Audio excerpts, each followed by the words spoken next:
ഈ Hema committee report പുറത്തു വന്നതിന്റെ പിറ്റേ ദിവസം മുതൽ നമ്മൾ പ്രൊഡ്യൂസേഴ്സ് അസോസിയേഷന് പ്രഷർ കൊടുക്കുന്നതാണ്. നമ്മളിത് മുന്നോട്ട് വന്ന് സംസാരിക്കണം, ഇത് ചർച്ച ചെയ്യേണ്ട ഒരു വിഷയമാണ് എന്ന് അവരോട് പലവട്ടം പറഞ്ഞിട്ടും അതിനൊരു തീരുമാനമാകാതെ വരികയും ഇത് നമ്മളെ സംബന്ധിച്ച വിഷയമല്ല, ഇത് നമ്മൾ പ്രതികരിക്കണ്ട എന്നുള്ളൊരു ആറ്റിറ്റ്യൂഡ് അവരുടെ ഭാഗത്തു നിന്ന് വരികയും ചെയ്തപ്പോഴാണ് നമ്മൾ ശക്തമായിട്ട് പ്രതികരിച്ചത്. അപ്പോ ഇവര് നിർമ്മാതാക്കളുടെ സംഘടനയുടെ ഭാഗമായിട്ട് ഒരു കത്ത് മുഖ്യമന്ത്രിക്ക് കൊടുക്കുകയുണ്ടായി.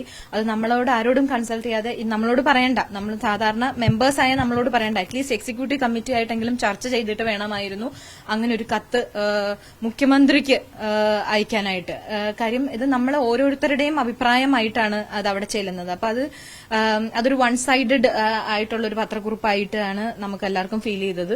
കൂടാതെ പല പത്രക്കുറിപ്പുകളും ഇറക്കുന്നതല്ലാതെ മുന്നോട്ട് വന്ന് സംസാരിക്കാനായിട്ട് നിർമ്മാതാക്കൾ ഭയപ്പെടുന്നു, സംഘടന ഭയപ്പെടുന്നു. അതിനെയാണ് നമ്മൾ ചോദ്യം ചെയ്തത്. ഈ കത്തിൽ വളരെ വ്യക്തമായിട്ടുള്ളത് ഇപ്പോ നിവിൻ പോളിയുടെ ഇഷ്യൂ വന്നപ്പോൾ വളരെ പെട്ടെന്ന് സംഘടന പ്രതികരിച്ചു. അതെ, ഈ താരസംഘടനയുടെ ഒരു പ്രഭാവം നിങ്ങളുടെ സംഘടനയിൽ ഉണ്ട് എന്ന ഒരു വ്യംഗ്യം അതിൽ ഉണ്ട്, അങ്ങനെയുണ്ടോ? ഉറപ്പല്ലേ. അതുകൊണ്ടല്ലേ ഇത്രയും ദിവസമായിട്ട് ഹേമ കമ്മിറ്റി റിപ്പോർട്ട് വരുന്നത് നമ്മളെ സംബന്ധിക്കുന്ന വിഷയമല്ല എന്ന് പറഞ്ഞ് പ്രൊഡ്യൂസേഴ്സ് അസോസിയേഷൻ മാറി നിൽക്കുമ്പോഴും നിവിൻ പോളിയുടെ ഒരു വിഷയം വന്നപ്പോഴേക്കും മണിക്കൂറുകൾക്കകമാണ് പത്രക്കുറിപ്പ് നിർമ്മാതാക്കളുടെ സംഘടന ഇറക്കിയത്. അപ്പൊ അതിനർത്ഥം എന്ന് പറയുന്നത് താരങ്ങൾക്ക് വേണ്ടി വർക്ക് ചെയ്യുന്ന ഒരു സംഘടനയാണ്, അതല്ലെങ്കിൽ അമ്മ എന്ന് പറയുന്ന അസോസിയേഷന്റെ ഉപസംഘടനയാണ് നിർമ്മാതാക്കളുടെ സംഘടന എന്ന് നമുക്കിപ്പം ഇതിൽ നിന്ന് മനസ്സിലാക്കാനായിട്ട് സാധിക്കുകയുള്ളൂ. നമ്മളൊക്കെ ഒരുപാട് ആഗ്രഹിച്ചാണ് സിനിമ ചെയ്തതും നിർമ്മാതാവായതും നിർമ്മാതാക്കളുടെ സംഘടനയുടെ ഭാഗമായതും. 2 സിനിമകൾ ചെയ്തെങ്കിൽ മാത്രമേ നിർമ്മാതാക്കളുടെ സംഘടനയുടെ ഭാഗമാകാൻ പറ്റുള്ളൂ എന്നാണ് നമുക്കൊക്കെ കിട്ടിയിരുന്ന ഒരു ഇൻഫർമേഷൻ. 8 സിനിമകൾ എന്റെ സ്വന്തം പേരിൽ സെൻസർ ചെയ്യുകയും 2 സിനിമകളുടെ കോ പ്രൊഡ്യൂസറുമായി ആവുകയും ഒരു സിനിമ സ്വന്തമായിട്ട് നിർമ്മിക്കുകയും ചെയ്തിട്ട് പോലും കഴിഞ്ഞ പ്രാവശ്യത്തെ ഇലക്ഷന് എന്നോട് പറഞ്ഞത് ആകെ ഒരു സിനിമയെ എന്റെ ബാനറിന്റെ പേരിൽ ചെയ്തിട്ടുള്ളൂ എന്ന് പറഞ്ഞിട്ടാണ് എന്നെ ഇലക്ഷന് നിർത്താതിരുന്നത്. അപ്പോൾ ഈ പറയുന്ന സംഘടനയിൽ ഓരോ അംഗങ്ങളും വരുന്നത് അവരൊരുപാട് ആഗ്രഹിച്ച് തന്നെ വരുന്നതാണ്. അത് ഇവിടെ നിന്ന് പോകാനായിട്ടല്ല, അത് കുറച്ചു പേരുടെ സ്വേച്ഛാധിപത്യമാക്കി വെച്ചുകൊണ്ടിരിക്കേണ്ട ഒരു സംഘടനയുമല്ല നിർമ്മാതാക്കളുടെ സംഘടന. അത് ഞങ്ങളുടെ ഓരോരുത്തരുടെയുമാണ്. അവിടുന്ന് ഇവർ പിടിച്ചിരിക്കുന്ന പിടി വിടേണ്ട സമയം അതിക്രമിച്ചിരിക്കുകയാണ്. അതെ, ഹേമ കമ്മിറ്റി റിപ്പോർട്ടിലുള്ള കണ്ടെത്തലുകൾ എത്രമാത്രം വസ്തുതയുണ്ടെന്നാണ് താങ്കളുടെ വ്യക്തിപരമായ താങ്കളുടെ അനുഭവം? 100% ഹേമ കമ്മിറ്റി റിപ്പോർട്ടിനോട് ഞാൻ യോജിക്കുകയാണ്. കാര്യം അതിൽ മൊഴി കൊടുത്തൊരു വ്യക്തി കൂടിയാണ് ഞാൻ. അത് ഓരോ സ്ത്രീയും അവിടെ വന്ന് അങ്ങനെ ഒരു സ്പേസിൽ വന്ന് അവരുടെ വിഷമങ്ങൾ പറയുന്നത് ഇത് പുറത്തേക്ക് വരരുത് എന്ന് ആഗ്രഹിക്കുന്നത് എന്തുകൊണ്ടാണെന്ന് വെച്ചാൽ ഭയന്നിട്ടാണ്, വേറെ ഒന്നും കൊണ്ടല്ല. ഈ പറയുന്ന പവർ ഗ്രൂപ്പിനെയും ഇവിടെ സിനിമയിൽ പ്രബലമായി നിൽക്കുന്ന ഇങ്ങനെയുള്ള ആളുകളെയൊക്കെ ഭയന്നിട്ടാണ് പുറത്തേക്ക് വന്ന് ഇത് പറയാനായിട്ട് പല സ്ത്രീകളും ഭയക്കുന്നത്. ഇനി ഇങ്ങനെ ഭയന്നിരുന്നിട്ട് കാര്യമില്ല എന്നുള്ളത് നമുക്കെല്ലാവർക്കും വ്യക്തമായി. അതുകൊണ്ടാണ് മുന്നോട്ട് വരാനായിട്ട് തീരുമാനിച്ചത്. അപ്പൊ ഈ കുറച്ചു പേരുടെ കൈകളിൽ മാത്രം ഇരിക്കേണ്ട ഒരു സിനിമയല്ല, ഇതിനകത്ത് നമ്മളെല്ലാവരും ഭാഗമാണ്. മാത്രമല്ല ഓരോ മലയാളിയും വരാൻ ആഗ്രഹിക്കുന്ന ഒരു സ്പേസാണ് മലയാള സിനിമ എന്ന് പറയുന്നത്. അവിടേക്ക് കുറച്ചും കൂടെ ഓപ്പൺ ആക്കണം സിനിമ. സ്ത്രീകൾക്കാണേലും പുരുഷന്മാർക്കാണേലും ഇത് കുറച്ചു പേരുടെ ഭാഗമായിട്ട് മാത്രം ഇരിക്കുകയും അവർക്ക് ഇഷ്ടമുള്ളവർക്ക് മാത്രം സിനിമയിൽ അഭിനയിക്കാൻ അവസരം കൊടുക്കുകയും അവർക്ക് മാത്രം സിനിമ നിർമ്മിക്കാൻ അവസരം കൊടുക്കുകയും ഒക്കെ ചെയ്യുന്നത് തെറ്റായ പ്രവണതയാണ്. ഇതിന് എഗെയിൻസ്റ്റ് നമ്മൾ ഇനി പ്രതികരിക്കും. ഈ ഹേമ കമ്മിറ്റി റിപ്പോർട്ടിന്റെ ഭാഗമായ അന്വേഷണത്തിൽ അതിന്റെ ഭാഗമായിരുന്നു അല്ലെ ഹേമ കമ്മിറ്റിക്ക് മുമ്പിൽ പോയിരുന്നു, സാന്ദ്ര പോയിട്ടുണ്ടായിരുന്നു? ഞാൻ പോയിരുന്നു. ഒരു നിർമ്മാതാക്കളെ പ്രതിനിധീകരിച്ച് ഞാൻ പോയി അവിടെ നമുക്ക് പറയാനുള്ളത് അവിടെ പറഞ്ഞിരുന്നു. ഇപ്പോ ഇതിനകത്ത് എല്ലാവരും പറയുന്ന ലൈംഗിക ചൂഷണം മാത്രമാണ് അതിനെക്കുറിച്ച് ഡിസ്കസ് ചെയ്യുന്ന. ഹേമ കമ്മിറ്റി എന്ന് പറയുമ്പോൾ തന്നെ ലൈംഗിക ചൂഷണം മാത്രമാണ് അതിനകത്ത് പറയുന്നത്. പക്ഷെ അതിൽ പറയുന്ന ഒരുപാട് വിഷയങ്ങൾ എവിടെയും ചർച്ച ചെയ്യപ്പെട്ട് കണ്ടില്ല. ഒരു പ്രോപ്പർ എഗ്രിമെന്റ് വേണമെന്ന് ഹേമ മാം പറയുന്നുണ്ട്. അതേപോലെ തന്നെ കാര്യം ഒരു എഗ്രിമെന്റും ഇവിടെ നടപ്പാക്കുന്നില്ല. നമ്മളിപ്പോ ഒരു എഗ്രിമെന്റ് ആയിട്ടൊരു നടന്റെ അടുത്തേക്ക് ചെന്നാൽ തന്നെ അവരതിൽ കറക്ഷൻസ് വരുത്തി ആണ് അതിന്റെ മുകളിൽ നമ്മളെ കൊണ്ട് സൈൻ ചെയ്യിപ്പിച്ചാണ് ഓരോ എഗ്രിമെന്റും ചെയ്യാറ്. അപ്പം അതിനൊക്കെ ഒരു മാറ്റം ഇവിടെ വരണം. ഇവിടെ അമ്മ സംഘടനയും പ്രൊഡ്യൂസേഴ്സ് അസോസിയേഷനും കൂടെ അവര് തന്നെ ഇറക്കിയ എഗ്രിമെന്റ് തന്നെ ഇവിടെ നടപ്പിലാക്കപ്പെടുന്നില്ല.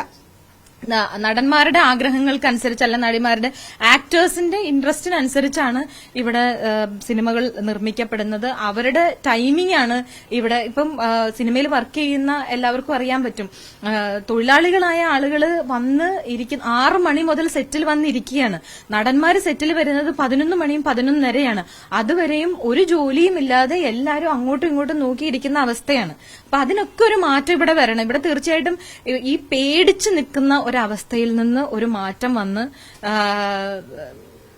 എനിക്ക് പറയാനുള്ളത്, ഭയക്കാതെ എല്ലാവരും മുന്നോട്ട് വന്ന് അവരവരുടെ അനുഭവങ്ങൾ ഷെയർ ചെയ്യണം എന്നുള്ളതാണ് പറയേണ്ടത്. താങ്കളെ കൊണ്ട് നിർമ്മാതാവ് മലയാളത്തിലെ വളരെ പ്രധാനപ്പെട്ട നടന്മാരെയൊക്കെ വെച്ച് സിനിമ എടുത്ത ഒരാളാണ് എന്നുള്ളൊരു, അപ്പൊ അവര് അത്തരത്തിൽ വളരെ പ്രധാനപ്പെട്ട നടന്മാരിൽ നിന്ന് പോലും ഈ തരത്തിലുള്ള ഉണ്ടാവുന്നുണ്ടെന്നുള്ളതാണ് താങ്കൾ പറയുന്നത്. തീർച്ചയായിട്ടും. പക്ഷെ എനിക്ക് ഏറ്റവും നല്ല അനുഭവം ഉണ്ടായിട്ടുള്ളത് ലാലേട്ടന്റെ കൂടെ വർക്ക് ചെയ്തപ്പോഴാണ്. നമ്മൾ 7 മണി എന്നൊരു സമയം പറഞ്ഞാൽ 6:55 ലാലേട്ടൻ സെറ്റിൽ എത്തുമായിരുന്നു. പക്ഷെ അത് ബാക്കിയുള്ള നടന്മാരിൽ നിന്ന് നമുക്കത് കിട്ടിയിട്ടില്ല. അപ്പോ അതിനൊക്കെ ഒരു മാറ്റം വരണം. കാര്യം എല്ലാ മനുഷ്യരെയും മനുഷ്യരായിട്ട് കാണണം.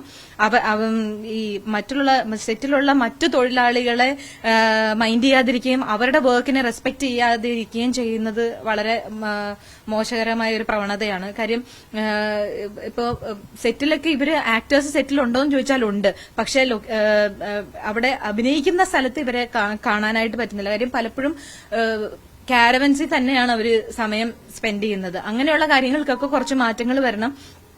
പോയി വിളിച്ച് പലരായിട്ട് പോയി വിളിച്ച് 10-15 പ്രാവശ്യം വിളിച്ചു കഴിയുമ്പോഴാണ് ഓരോ നടന്മാരും കാരവനകത്തുനിന്ന് വെളിയിലേക്ക് വരുന്നത്.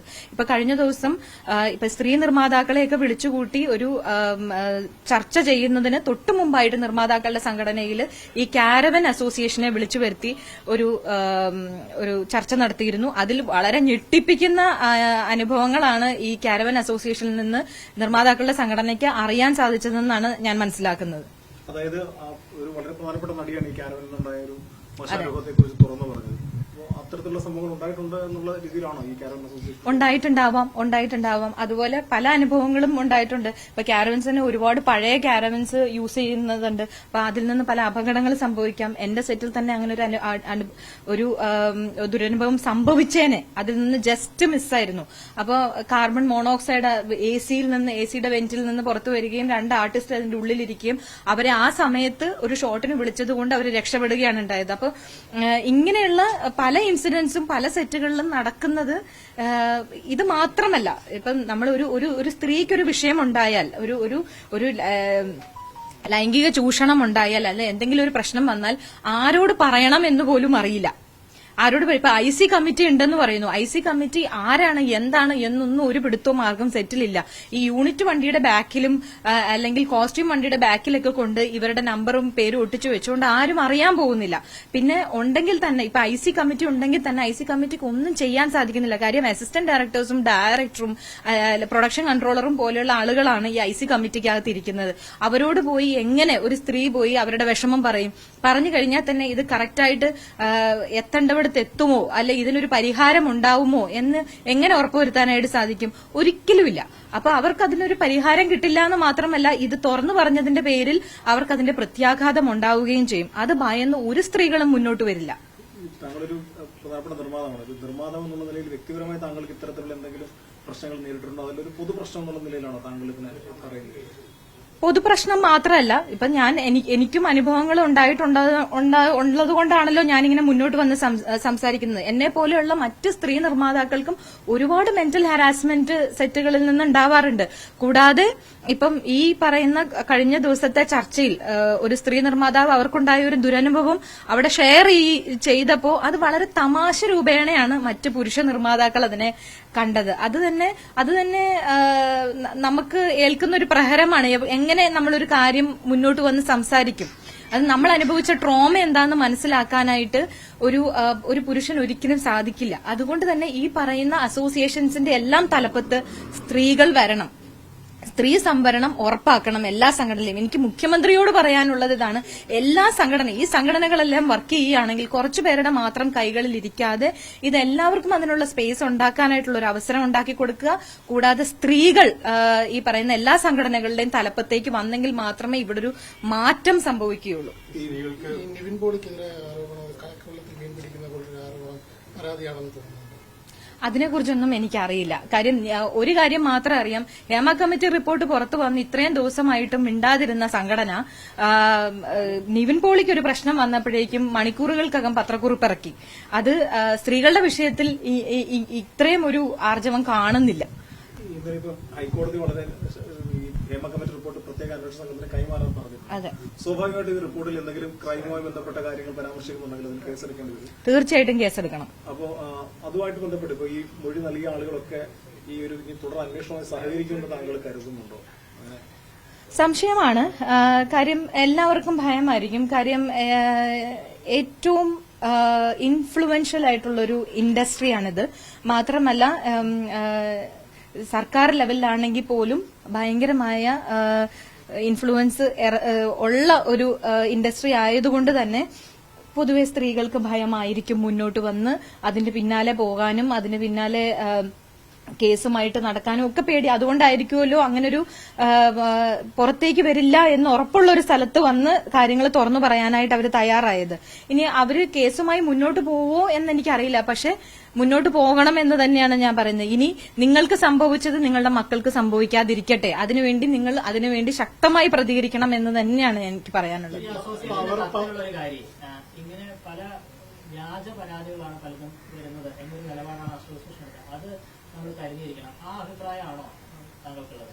വ്യാജ പരാതിയാണെന്നുള്ളത് നമുക്ക് ആദ്യം തന്നെ എങ്ങനെ പറയാൻ പറ്റും? അത് അന്വേഷിച്ചു കഴിഞ്ഞിട്ടല്ലേ വ്യാജമാണോ അല്ലയോ എന്നുള്ളത് പറയാൻ പറ്റുള്ളൂ. ഒരു സ്ത്രീക്ക് എങ്ങനെ തെളിവുകൾ നിരത്താനായിട്ട് പറ്റും? ഇപ്പൊ ഒരാൾ കയറി ഇപ്പൊ ക്യാമറ മുന്നിൽ ഇരിക്കുകയാണെങ്കിൽ ഒരാൾ കയറി പിടിച്ചാൽ നമുക്ക് കാണാൻ പറ്റും. അതല്ലാത്ത സമയങ്ങളിൽ ഇപ്പം കഴിഞ്ഞ ദിവസം തന്നെ ഒരു സ്ത്രീ നിർമ്മാതാവ് അവർക്കുണ്ടായ ഒരു ദുരനുഭവം പറഞ്ഞത് ഒരു കാറിൽ വെച്ചിട്ട് അവരോട് മോശമായി പെരുമാറുന്നവിടുത്ത് എങ്ങനെ ഇതിന് തെളിവ് കാണിക്കാനായിട്ട് പറ്റും? ഇതിന്